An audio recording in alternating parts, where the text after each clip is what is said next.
Good evening and welcome to this edition of Dear Old State Update, brought to you by Penn State Sports Night.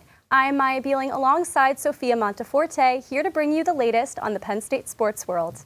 What a better way is there to start off the month but with a Dear Old State Update.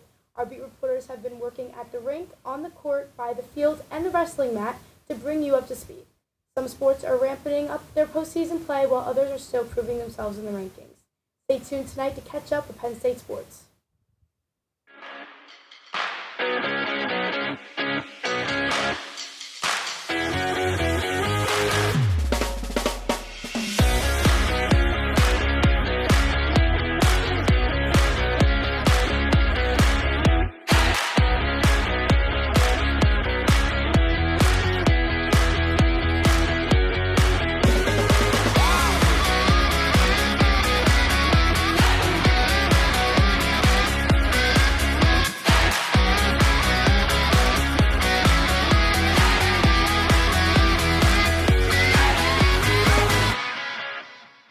The women's hockey season is quickly coming to a close, and the Nittany Lions have secured their spot in the AHA championship yet again. After their dominant win over RIT in the semifinals this past weekend, Penn State is seeking their third consecutive AHA title on Saturday. I'm joined by women's hockey beat reporter Josh Bartosik.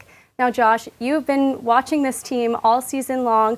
What assets do they have that have allowed them to be so successful? Yeah, it's pretty easy to look like one of the best teams in the nation. We have someone like Tessa Janicki on your squad who leads both the men's and women's team in program history and points. I mean, this past weekend, she had 3 goals, 1 assist, and one of them was an absolute beauty on a beautiful pass up the entire ice. I mean, the way that Penn State plays around her is really, really solid. And you look at her stats during the NCAA tournament, they have not been great as a whole. She has played 2 games, 13 shots, though, in the process, no points. But if she does what she just did on that last play that you just saw, going to be a pretty good weekend and a pretty good AHA final for the Nittany Lions.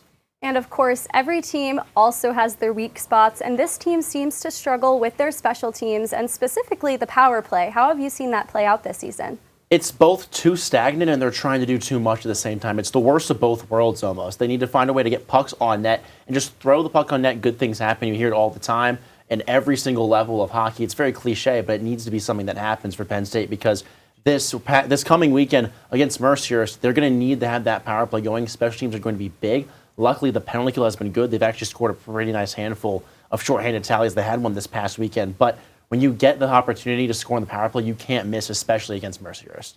And to preview the AHA championship just a little bit more, this is the 3rd time this season that Penn State and Mercyhurst will face. So what are your expectations for this game? Yeah, it's a little bit of deja vu, right? It's the 3rd straight year we're seeing these teams in the AHA final. I kind of feel like you can get rid of every other team and just have these two play every single week. But Mercyhurst is the only team to beat Penn State this season in conference play. They've got 1 loss. It was to the Lakers. And the last 2 times they've played in the AHA championship, it has been a 1-goal game. For the Nittany Lions, though, they don't have those heroes from the years prior. First year was Julie Goff. She graduated. Last year it was Maya Vaslin in that 1-0 final. She's been out all year. So I want to look at that top line of Caitlin Roberts, Tessa Janicki, and Abby Stonehouse. Those 3 have been fantastic this entire season, really, and especially last week against RIT on a play like this. They didn't necessarily score on this play, but they're able to hem in the defenders in their own zone, generate offense, tire out those bodies, especially in the second period of this game where it's the period of the long change. You're able to get that forecheck going, keep things moving, and get fresh bodies out there on the ice. And that's what's really, really important for Penn State because Mercyhurst is a team that's just as fast as Penn State, but if you can hem them in the zone like they did in that last clip, it should result in a win for Penn State and on path to their 3rd straight NCAA tournament. And we'll just have to see what is going to happen this weekend. Penn State looks to become the first program to win the conference tournament 3 seasons in a row since they joined the league in 2012. Now over to the desk where our beat reporters Cassie Vaselis and Anthony Descher have the update on men's hockey. Back to you, Sophia. Thanks, Maya. Penn State men's hockey has cleaned up their play since the start of the season and are tying up their skates for the start of the Big Ten tournament in Ann Arbor this Friday. They are coming off a win and a loss against Minnesota, which is the number 2 team in the NCAA, and I am joined by beat reporters Cassie Vaselis and Anthony Descher for more on the team. And more specifically, Anthony, how do you think that this past weekend went for Penn State hockey? I thought it went very great. I mean, the atmosphere was electric, and if you weren't there and you missed how great Pagula was, I have a package right here for you. Let's take a look. It was an electrifying and dramatic weekend at Pagula Ice Arena as the Minnesota Golden Gophers came to town for the season finale. The past met present with Liam Soulier in the crease for the Gophers, and the fans made sure to welcome him back.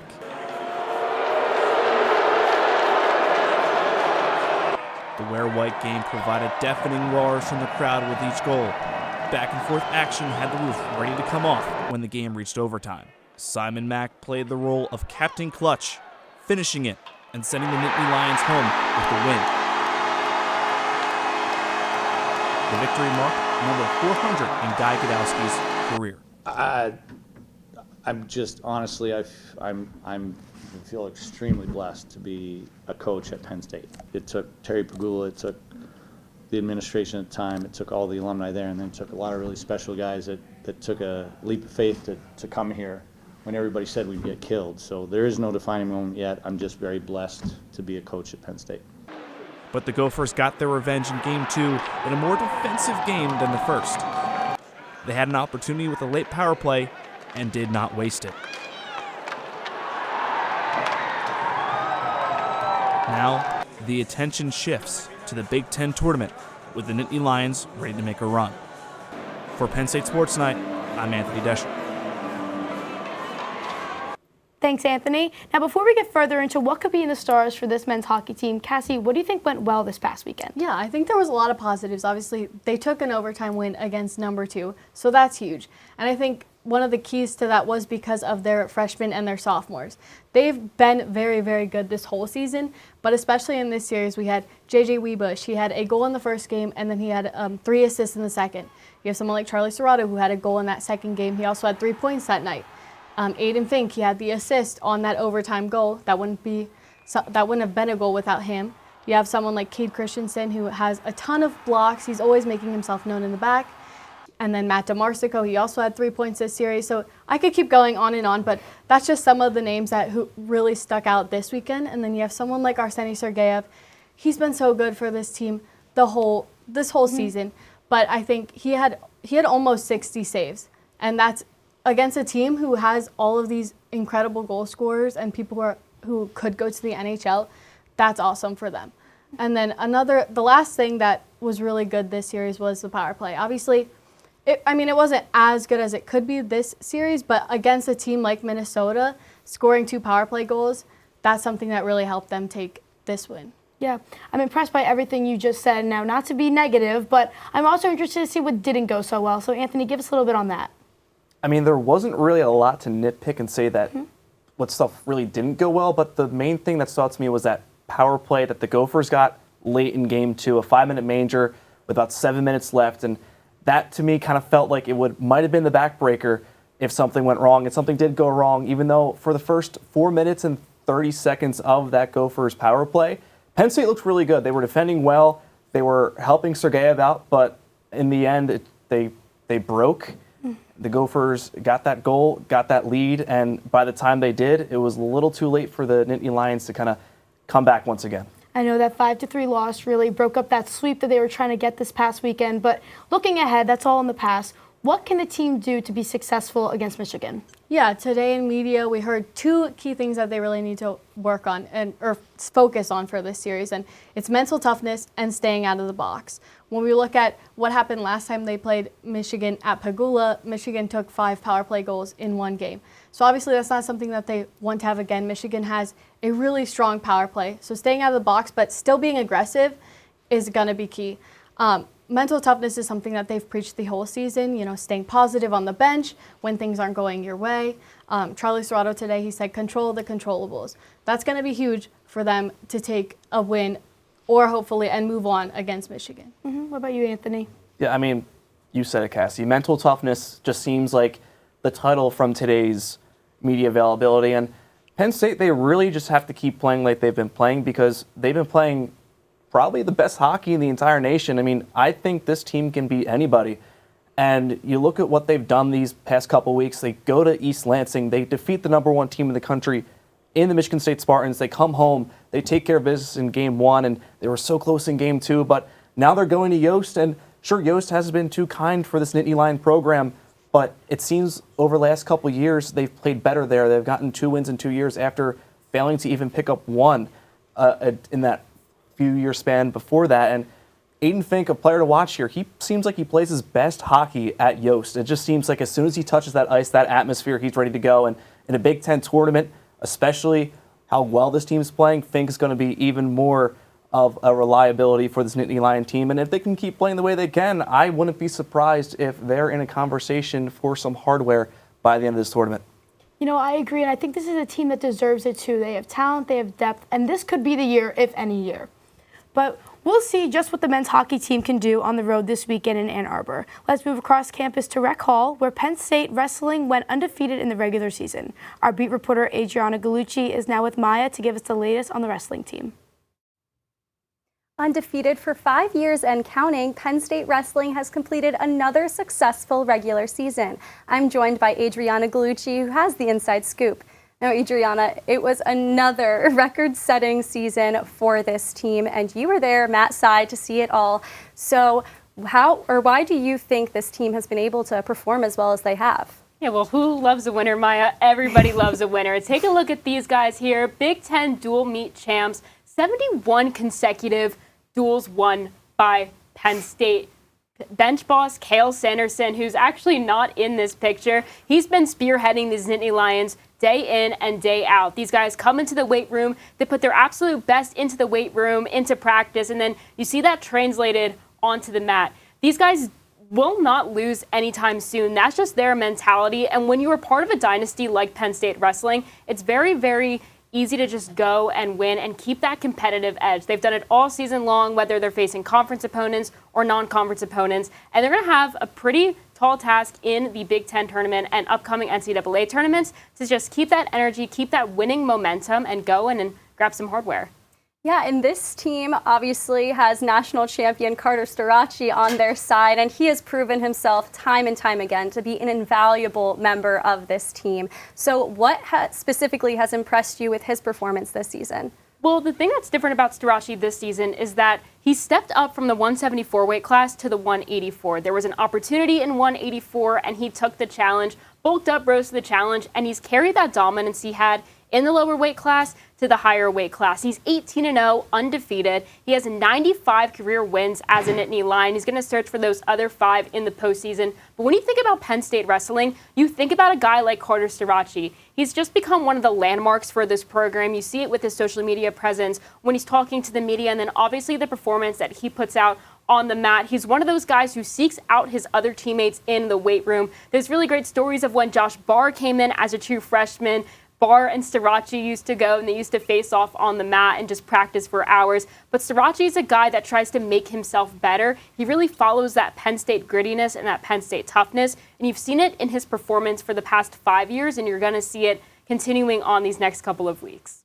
And last year, Penn State was able to secure the Big Ten team title, and that was without Carter Starachi. They set a school record with 170.5 points. So what are you expecting from the tournament this weekend? It's easy, Maya. You just have to expect dominance with this Penn State squad. You see the NCAA champions banner from the year 2024 that's hanging in Rec Hall. They got to hit the Big Ten tournament before they hit the Nationals, but how well you do in the Big Ten tournament can play a factor in what you seed in for the NCAA tournament as well. Guys like Starachi, Missile Messenbrink, Levi Haynes, Greg Kirkfleet, they're aimed to be seeded pretty high. And then you have guys like Tyler Kasak, Josh Barr, Luke Lillidahl, Braden Davis, who was dealing with some injuries earlier on in the season but made a comeback. You're going to expect them to be pretty big players for this Cale Sanderson squad, but you're going to go on to the mat and you're just going to expect what you've seen from Penn State wrestling this season and in seasons past, and it's just that mentality and that drive to go out and win. The Big Ten tournament will begin on Saturday, March 8th. That is all we have for Penn State wrestling. Let's head to Panzer Stadium, where our beat reporter Sophia Miranda had coverage on the men's lacrosse team. Penn State faced Navy on February 22nd at Panzer Stadium. However, the outcome of this game meant more for the Blue and White than just a simple win. This game was a comeback for the Nittany Lions after losing in overtime to Princeton a week prior. Princeton had the lead through most of the match, but Penn State was able to make a comeback in the fourth quarter with 4 goals, 3 being from Matt Trainer. The Nittany Lions would ultimately fall to the Tigers with a final score of 11-10. Heartbreaking loss last week. We came in just extremely motivated and just built confidence all throughout the week. On the game against Navy, the blue and white tallied the first goal of the match, but soon after, Navy would score the equalizer. This back and forth was seen all throughout the first quarter. The second quarter was unlike the first, with Penn State's defense stepping up and getting the 2-goal lead. Luke Wallstrom tallied 2 of 5 goals scored by the Nittany Lions during that quarter. Going into the second half, Penn State kept the momentum, extending their lead to 10-7. In the first half, we were just kind of letting our guys hang out on an island. And Navy, to their credit, were winning some of the dodges. And I thought in the second half, we just supported when needed. And then when the guys were doing a good job on their matchups, we just kind of left them alone, and we just didn't make the same decisions in the first half, unfortunately, that we did in the second. The fourth quarter came as a confirmation of the win by the blue and white, adding 3 more goals to the score. The whistle was blown, and Penn State took the 13-7 win.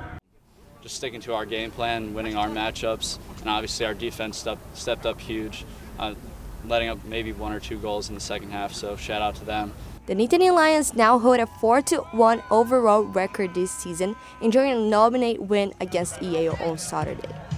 The 9th-ranked team in the nation will face Cornell March 8th in a road game. Postseason play for winter sports is met with the start of spring athletics like men's lacrosse. With just 5 games underway, the team is 4-1 on the season and 3rd in the Big Ten Conference. I am joined by beat reporters Brian Portney and Sophia Miranda for more on the team. Now, the team has already shown us some shining players, some players that weren't scared to make some noise and show their talent from the first game. Brian, what players have impressed you so far?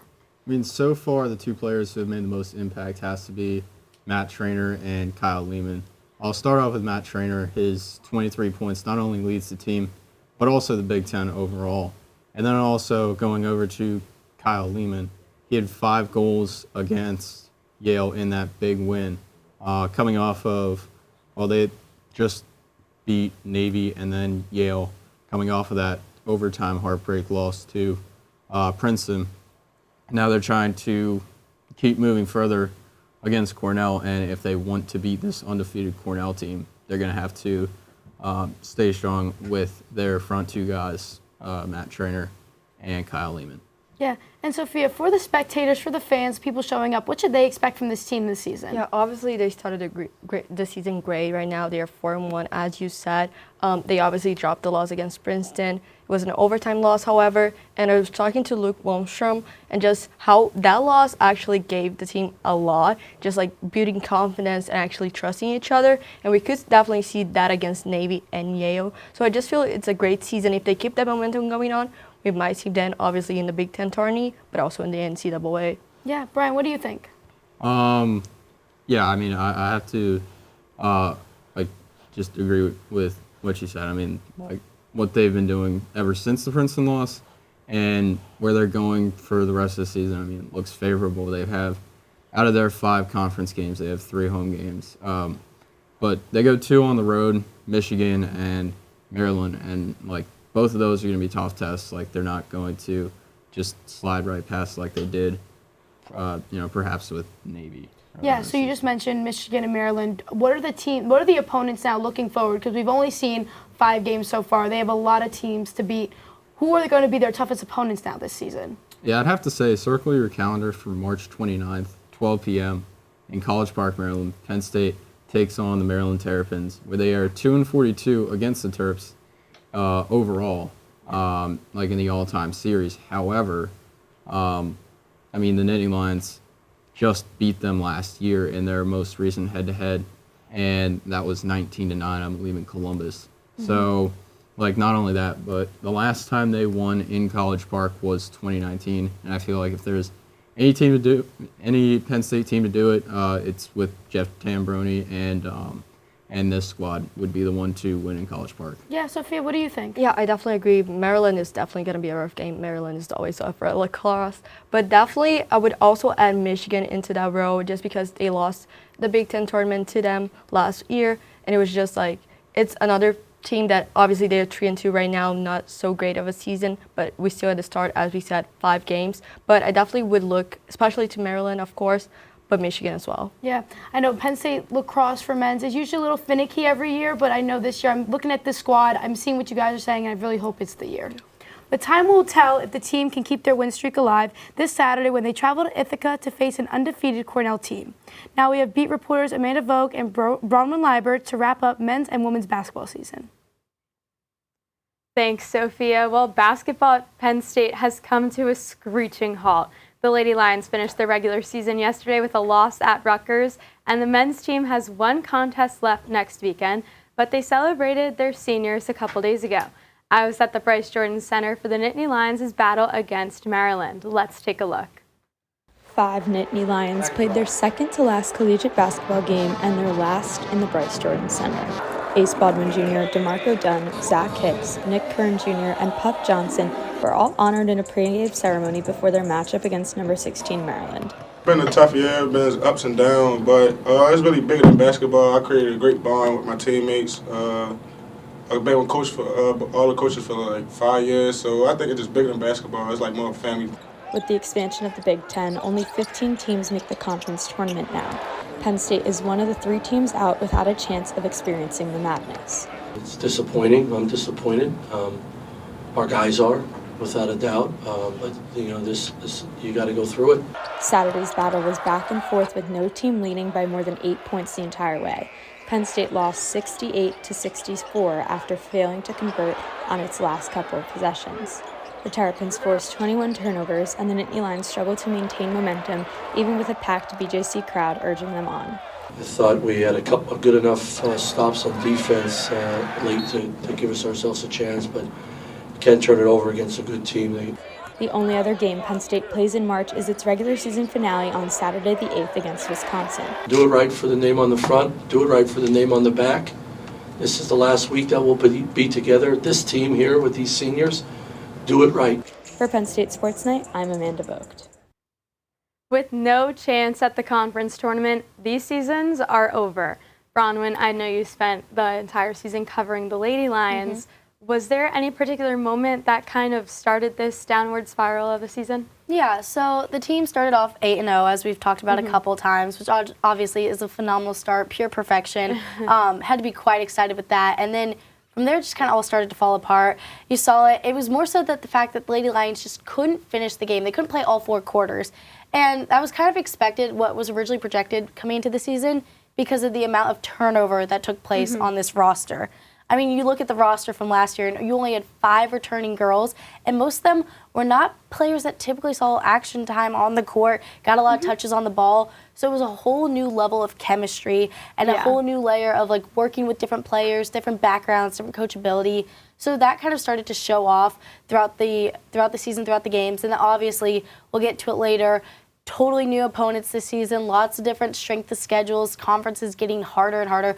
Big Ten already a notoriously infamous basketball for women and men's conference, and so you just kind of see that continuously get harder. But I think the biggest point for them was just not being able to finish games and then kind of getting sloppy, like not having that consistency, not having that common end goal.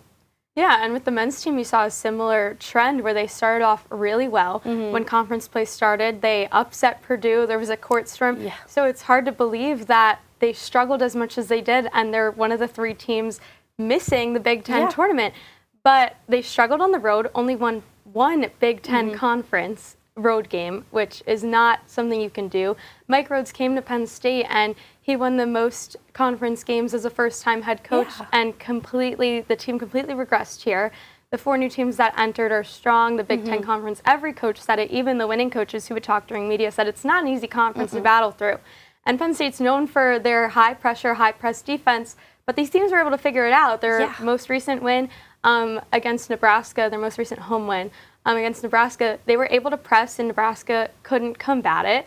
But every other team seemed to have an answer, and Penn State, even though they were scoring a ton of points down the stretch, just lost by those little margins that you mentioned. The Lady Lions struggled with too. But now, because they're missing these tournaments, do you think that these coaches deserve to be put on the hot seat? Well, before I kind of get into the coaches, I want to kind of build back off what you were saying on that small margin of difference, and that's another thing that really kind of showed the Lady Lions struggle in this season. And I think we kind of agreed on it beforehand that both teams really struggled with, they had high scoring, they had great full court presses, and their defense is something they've been known for a while.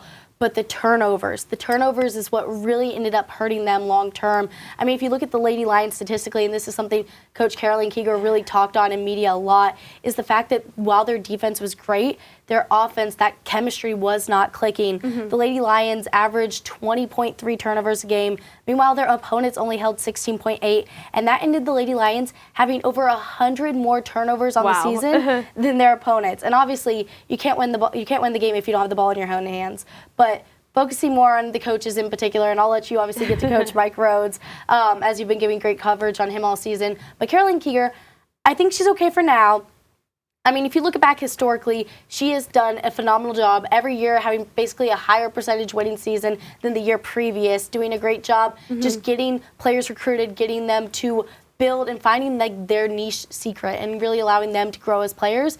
The issue is, as we talked about earlier, is losing those players. So I think if she can keep a good amount of her roster and more than 5 bench players from the year previous, then she should be in good standing. I mean, obviously, one conference win is not something you want to see, not something your school wants to be seeing. But at the end of the day, this is her job, her livelihood we're talking about. So I think she'll be okay for the season right now, especially because she had such a great year last year, 20-13. But it is something to keep on the ropes. Yeah, and I know fans are obviously very frustrated with both these programs, but Pat Croft was very adamant that Mike Rhodes really isn't going anywhere. He's not looking for a short-term fix and is confident at what he's building, and he's not making excuses. Mike Rhodes is definitely not making excuses.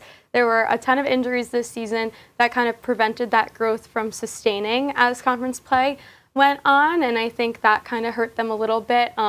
Different challenges and such also kind of hurt them, but I think that going into year 3 with a top recruiting class in the country will help them. And because that some of the results didn't look always good, a lot of the freshmen got significant minutes. Like Dominic Stewart is a player who's going to be up and coming, who got significant time on the court. So I think that while these teams definitely regressed this season, going into year 3 for Rhodes and another season under Caroline Keeger, that there are some bright spots ahead.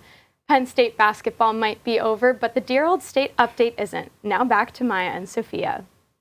Penn State teams have not let fans down by giving some crazy replay moments. Let's take a look at those top 5 plays from the last couple of weeks.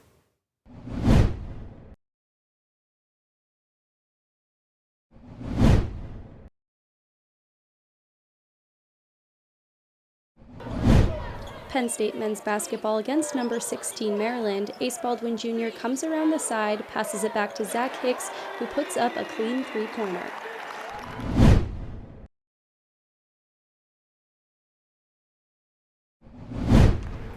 On the second night of Penn State men's hockey series against Minnesota, Charlie Serrato takes a shot on goal, which gets messy in the circle but is cleaned up by Matt DeMarsico, who comes in and finds the back of the net.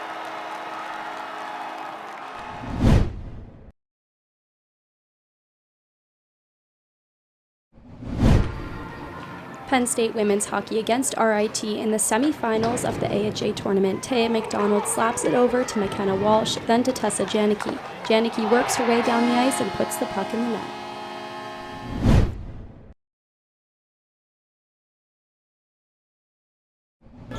Back in the BJC with men's basketball, both Zach Hicks and Yannick Konen-Niederhauser put their defensive foot forward, but Yannick pulled off a big block on Maryland Dare Queen.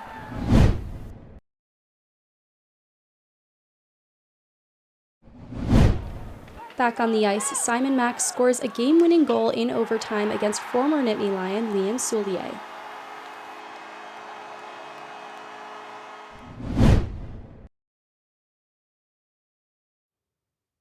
A busy week of sports is coming up in Happy Valley. Baseball hosts FDU for their first Dollar Dog Night of the season tomorrow at 5:30, and their Big Ten opener against Indiana this weekend. Penn State softball is also at home hosting their invitational with matchups against Canisius, Fairfield, and Lafayette.